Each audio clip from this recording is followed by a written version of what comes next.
કે કામ કરતા એક મહિલાએ ઘરે દીકરાની નજર સામે એસિડ ગટગટાવી આપઘાત કર્યો હતો।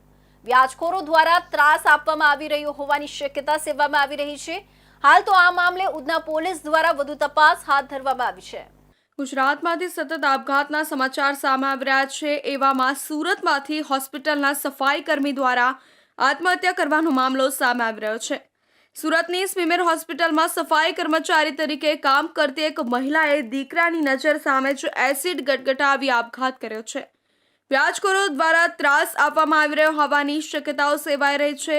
હાલ તો ઉધના પોલીસ દ્વારા વધુ તપાસ શરૂ કરવામાં આવી છે। ઉધના વિસ્તારમાં આવેલા સુમન આવાસમાં 39 વર્ષીય હર્ષિતાબેન કિશનભાઈ સોલંકી પરિવાર સાથે રહેતા હતા। પરિવારમાં પતિ અને એક દીકરો છે। હર્ષિતાબેન પાલિકાના 4થા વર્ગના સફાઈ કર્મચારી હતા। છેલ્લા 6 વર્ષથી સફાઈ કર્મચારી તરીકે ફરજ બજાવતા હતા। હાલ તેઓ સ્મીમેર હોસ્પિટલ ખાતે સફાઈ કર્મચારી તરીકે કામ કરતા હતા। હર્ષિતાબેન ગતરોજ સ્મીમેર હોસ્પિટલ ખાતે ફરજ પર આવ્યા હતા અને રાત્રે 8 વાગ્યા આસપાસ ઘરે પહોંચ્યા હતા। ક્યાંથી તેમણે દીકરાને કોલ કર્યો હતો અને હું આજે કંઈક કરીશ તેવું કહ્યું હતું, જેથી તાત્કાલિક દીકરો ઘરે પહોંચ્યો હતો અને દીકરાની નજર સામે હર્ષિતાબેને એસિડ પી લીધું હતું, જેથી તેને તાત્કાલિક સ્મીમેર હોસ્પિટલ ખસેડવામાં આવ્યા હતા અને તેમને સારવાર આપવામાં આવી રહી હતી। હર્ષિતાબેને મોડી રાત્રે સારવાર દરમિયાન દમ તોડી દીધો હતો।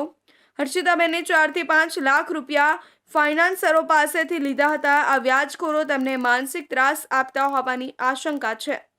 આ ત્રાસના પગલે હર્ષિતાબેને આપઘાતનું પગલું ભર્યું હોવાની શક્યતા છે। હાલ તો આ મામલે ઉધના પોલીસ દ્વારા વધુ તપાસ હાથ ધરવામાં આવી છે।